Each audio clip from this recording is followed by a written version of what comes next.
Good morning बच्चों, स्वागत है आपका 11th क्लास राजनीति विज्ञान ऑनलाइन क्लासेज में।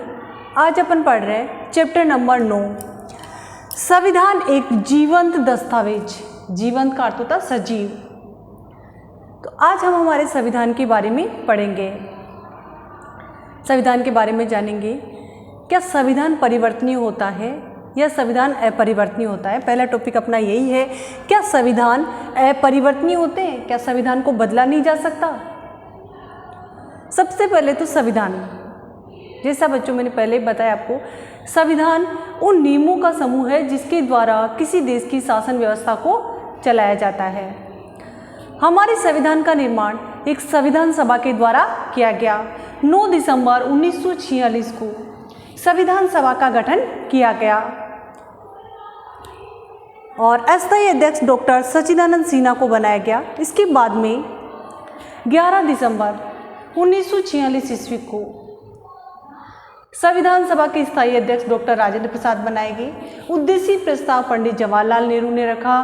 प्रारूप समिति के अध्यक्ष डॉक्टर भीमराव अंबेडकर थे। तो हमारे जो संविधान निर्माता थे मुख्यतः सभी वकील थे और सभी अनुभवी थे। तो आज हम इसके बारे में पढ़ेंगे बच्चों कि क्या संविधान में परिवर्तन किए जा सकते हैं, संविधान में संशोधन किए जा सकते हैं। हमारा संविधान 26 नवंबर 1949 ईस्वी को अंगीकृत किया गया, अर्थात बनकर के तैयार हुआ। हमारे संविधान को बनने में 2 वर्ष 11 माह और 18 दिन लगे। 26 जनवरी 1950 को लागू किया गया। तो अपन टॉपिक में आते हैं बच्चों, क्या संविधान परिवर्तनीय होते हैं? क्या संविधान में परिवर्तन नहीं किया जा सकता? तो सबसे पहले अपन बात करते हैं, सोवियत संघ रूस का एग्जाम्पल दिया हुआ है, क्योंकि संविधान ऐसी चीज है जिसमें परिस्थिति के अनुसार, समय अनुकूल और सामाजिक परिवर्तनों के कारण कई बार उसमें बदलाव की आवश्यकता होती है। तो अपन सबसे पहले एग्जाम्पल लेते हैं सोवियत संघ रूस का। सोवियत संघ में 74 वर्षों के दौरान संविधान 4 बार बदला गया। सोवियत संघ के संविधान बनने से लेकर के 74 वर्षों का अनुभव ये बताता है कि वहाँ पर संविधान को 4 बार बदला गया, 4 बार वहाँ नया संविधान बना। सबसे पहले 1918 ईस्वी में, इसके बाद में 1924 ईस्वी में, 1936 ईस्वी में और 1977 ईस्वी में सोवियत संघ रूस का संविधान 4 बार नया निर्मित किया गया, बदला गया उसको। 1991 ईस्वी में कम्युनिस्ट पार्टी का शासन समाप्त हो गया। 1917 ईस्वी में लेनिन के नेतृत्व में सोवियत संघ रूस में राजतंत्र को समाप्त किया गया और कम्युनिस्ट पार्टी का शासन शुरू हुआ, जो 1991 ईस्वी में साम्यवादी शासन वहाँ से समाप्त हो गया। तो 1917 से लेकर के 1991 ईस्वी तक सोवियत संघ रूस में 4 बार संविधान समाप्त हुआ और 4 बार नया संविधान बना। तो इसके बाद में जब वहाँ पर कम्युनिस्ट पार्टी का शासन समाप्त हो गया, वहाँ पर उदारवादी लोकतंत्र को अपना लिया गया। तो 1993 ईस्वी में फिर एक नया संविधान बना। तो अपन ये जानना चाहते हैं कि क्या संविधान में परिवर्तन नहीं हो सकते जो उसको फिर से समाप्त करके नया बनाना पड़ता है। अब बच्चों अपन एग्जाम्पल लेते हैं फ्रांस का। फ्रांसीसी क्रांति जैसे हम सभी को विदित है, 1789 ईस्वी विश्व को स्वतंत्रता, समानता, बंधुता का नारा जिस क्रांति ने दिया। पहली बार वहां पर संविधान बना 1793 ईस्वी में, प्रथम फ्रांसीसी गणतंत्र कहलाया। इसके बाद दूसरी बार संविधान बना 1875 ईस्वी में। तो बच्चों फ्रांसीसी क्रांति के बाद 1793 ईस्वी में संविधान निर्मित किया गया और वहाँ जो फ्रांस था वो एक गणतंत्र बना। लेकिन इस संविधान को जल्दी खत्म कर दिया गया, वो समय की आवश्यकताओं के अनुसार कार्य नहीं कर पाया और उसके बाद में वहाँ दूसरा संविधान बना। दूसरी बार वहाँ पर संविधान बना 1848 ईस्वी में और दूसरा फ्रांसीसी गणतंत्र कहलाया। तीसरी बार वहाँ पर प्रयोग किया गया 1875 में और तीसरा फ्रांसीसी गणतंत्र कहलाता है। इसके बाद में चौथी बार वहाँ प्रयोग किया गया 1946 ईस्वी में और फ्रांसीसी गणतंत्र बना। पांचवा प्रयोग हुआ 1958 ईस्वी में, जो संविधान वर्तमान में कार्यरत है। तो फ्रांस में भी 5 संविधान बनाए गए। अब अपन अपने भारत की बात करते हैं बच्चों। भारत में 26 नवंबर 1949 ईस्वी को संविधान अंगीकृत किया गया, यानी संविधान बनकर के तैयार हो गया, अंगीकृत किया गया, अधिनियमित किया गया, आत्मार्पित किया गया। 26 जनवरी 1950 को संविधान को लागू किया गया। हमारे संविधान को बने 69 वर्ष हो चुके हैं, 69 वर्ष हो चुके हैं, लेकिन हमारा संविधान वही है जो 26 जनवरी 1950 को लागू हुआ। हमारा संविधान नया क्यों नहीं बना? क्या उसमें परिवर्तन या सुधार की गुंजाइश नहीं थी? या भारतीय संविधान निर्माता इतने दूरदर्शी थे कि उन्होंने इतना अच्छा संविधान बनाया कि उसमें परिवर्तन की आवश्यकता ही नहीं रही? तो वो अपन आज जानेंगे कि क्या संविधान अपरिवर्तनीय होते हैं, संविधान को परिवर्तित क्यों किया जाता है, संविधान नया क्यों निर्मित किया जाता है। तो जैसे हम भारत के संविधान की बात करते हैं तो हमारा संविधान इतना अच्छा है कि उसमें किसी बदलाव की जरूरत ही नहीं है। क्या ऐसा है? या फिर हमने समय की जो बदलाव है, ये समय की समस्याएं हैं, उन पर ध्यान ही नहीं दिया? तो बच्चों अपन बात करते हैं, हमारे संविधान निर्माता थे, वो इस चीज़ को जानते थे कि समय की आवश्यकताओं के अनुसार संविधान में संशोधन करना होगा। इसलिए हमारे संविधान को लचीला रखा गया है, उसको नया बनाने की आवश्यकता नहीं, बल्कि उसी में परिवर्तन किया जा सकता है, उसी में फेरबदल किया जा सकता है।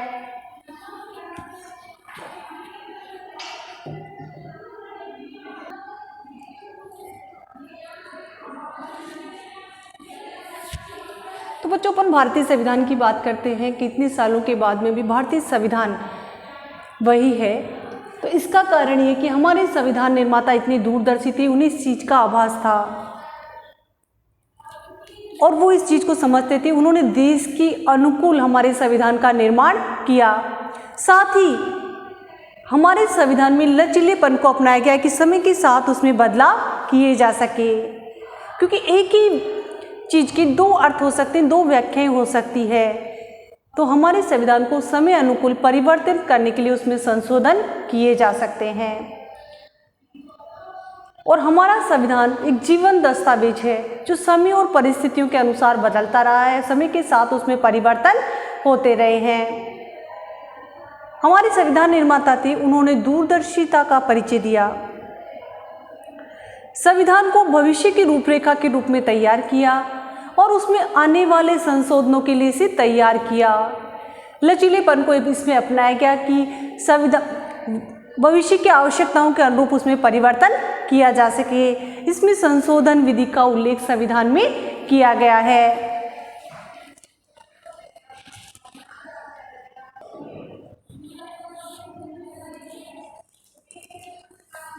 संविधान में संशोधन कैसे किया जा सकता है? हम भारतीय संविधान की बात कर रहे हैं। तो हमारे संविधान निर्माताओं ने अपनी दूरदर्शिता के द्वारा संविधान निर्माण के समय में ही संविधान में अनुच्छेद 368 जोड़ दिया था, जिसमें संविधान संशोधन की प्रक्रिया का वर्णन है। हमारे संविधान निर्माताओं ने जो संविधान संशोधन की प्रक्रिया है, इसमें कठोरता और लचीलेपन का अद्भुत समन्वय दिखाया है। ये लचीलापन हमने ब्रिटेन से लिया है और कठोरता जो हमारे संविधान में ली गई है वह अमेरिका से ली गई है। अगर संविधान ज़रूरत से ज़्यादा लचीला होगा तो उसमें सामान्य कानून की तरह ही संशोधन किया जा सकेगा, और लेकिन संविधान अगर ज़रूरत से ज़्यादा कठोर हो गया तो फिर हम उसमें परिवर्तन ही नहीं कर पाएंगे। संविधान परिवर्तन करना पड़ेगा, संविधान खत्म हो जाएगा। इसलिए हमारे संविधान निर्माताओं ने दूरदर्शिता का परिचय देते हुए अनुच्छेद 368 में संविधान संशोधन की प्रक्रिया का उल्लेख किया है और हमारे संविधान में संविधान संशोधन की 3 विधियों का वर्णन किया गया है। इन जो संविधान संशोधन की प्रक्रिया है, इसमें संविधान में कठोरता और लचीलेपन का समन्वय किया गया। बच्चों प्रश्न भी बन जाता है कि भारतीय संविधान कठोरता और लचीलेपन का अद्भुत समन्वय है, सिद्ध कीजिए। तो अपन देखते हैं कि हमारे संविधान में कौन सी विधियां लचीली है और कौन सी विधियां कठोर है। 3 विधियों का उल्लेख किया गया अनुच्छेद 368 में। तो पहली विधि है संसद में सामान्य बहुमत के आधार पर संशोधन करना। कुछ विषय ऐसे हैं जिनमें हमारे संविधान में सामान्य कानून की तरह ही संविधान में संशोधन किया जा सकता है। इसका उल्लेख किया गया अनुच्छेद 2 और अनुच्छेद 3 में। अनुच्छेद 2 में बताया गया है कि संसद विधि द्वारा नए राज्यों का गठन कर सकती है। साधारण बहुमत के द्वारा नई राज्यों का गठन किया जा सकता है। एग्जाम्पल के तौर पर जैसे अपन ले सकते हैं 2014 में आंध्र प्रदेश का विभाजन कर तेलंगाना का निर्माण किया गया, तो एक सामान्य प्रक्रिया के द्वारा हो गया। अनुच्छेद 2 में इसका उल्लेख किया गया है। तो संसद में सामान्य बहुमत के आधार पर नए राज्य का गठन हो सकता है।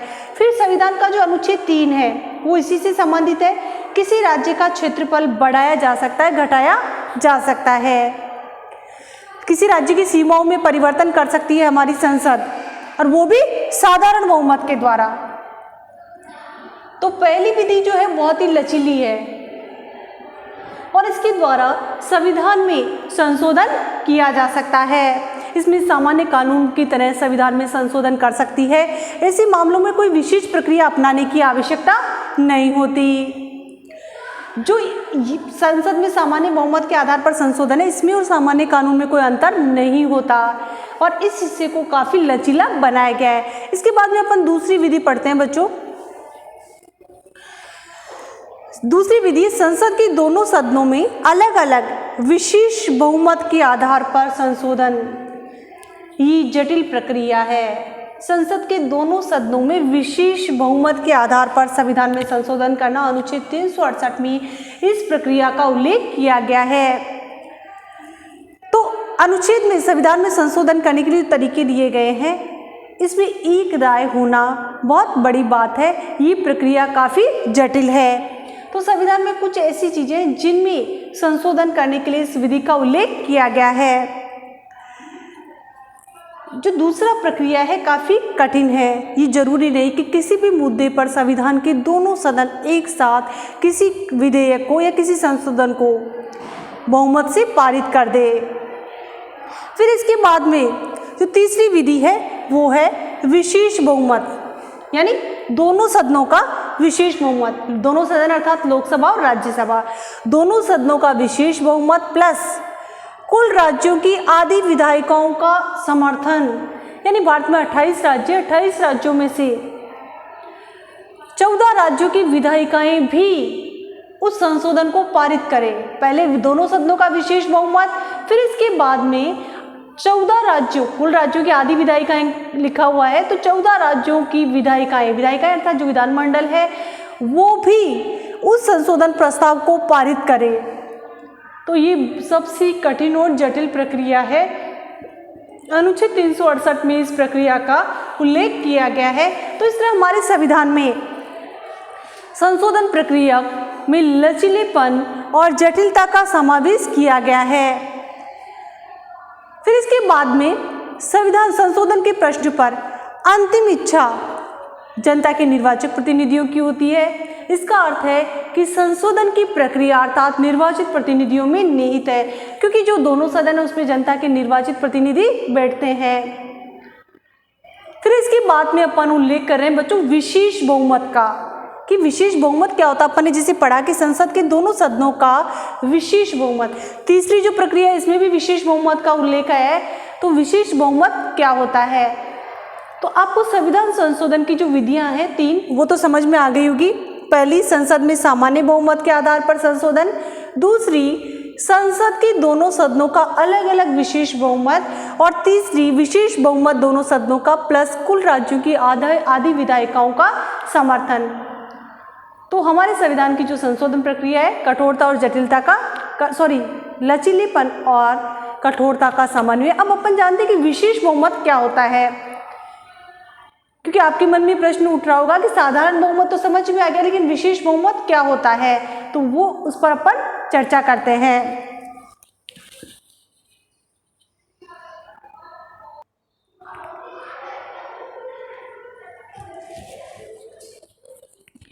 बच्चों अपन बात कर रहे हैं विशेष बहुमत के, अपन ने पढ़ा संविधान संशोधन की प्रक्रिया में विशेष बहुमत का उल्लेख बार बार आया है। तो ये विशेष बहुमत क्या है? तो विशेष बहुमत की अपन बात करते हैं। इसका अर्थ है कि जैसे कि आपको समझाने के लिए बताती हूँ, हमारे जो सदन है, लोकसभा की बात करते हैं, सदन की सदस्य संख्या 545 है। तो 545 में से विशेष बहुमत में ये होगा कि जो मतदान कर रहे हैं विधेयक के पक्ष में, जो सदस्य मतदान कर रहे हैं, उन सदस्यों की संख्या सदन की संख्या का 50% होनी चाहिए। अर्थात 545 में से 273 सदस्य उस विधेयक के पक्ष में होनी चाहिए, संशोधन के पक्ष में होनी चाहिए।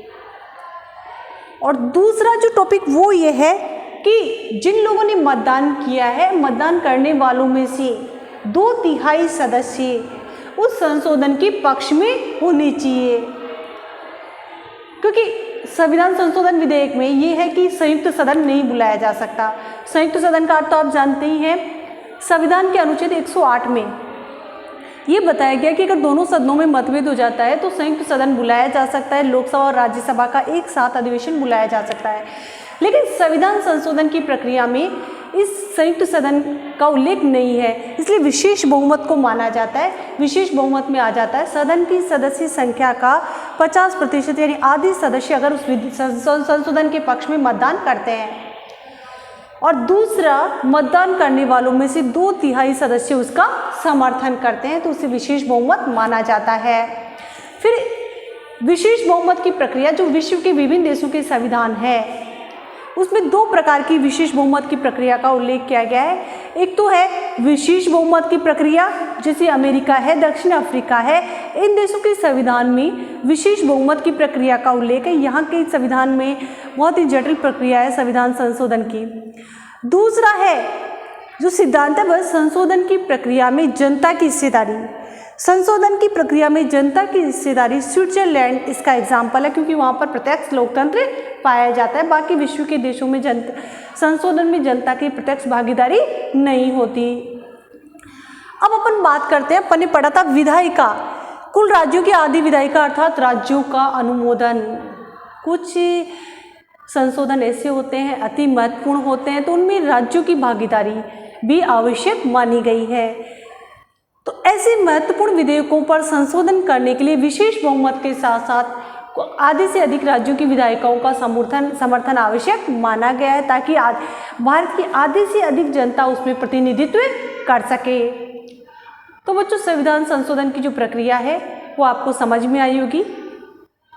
अगर वीडियो पसंद आए तो लाइक एंड सब्सक्राइब करें, और अगर आपको कुछ कमियां नजर आए तो कमेंट्स में जाकर आप लिख सकते हैं, सुझाव दे सकते हैं। धन्यवाद।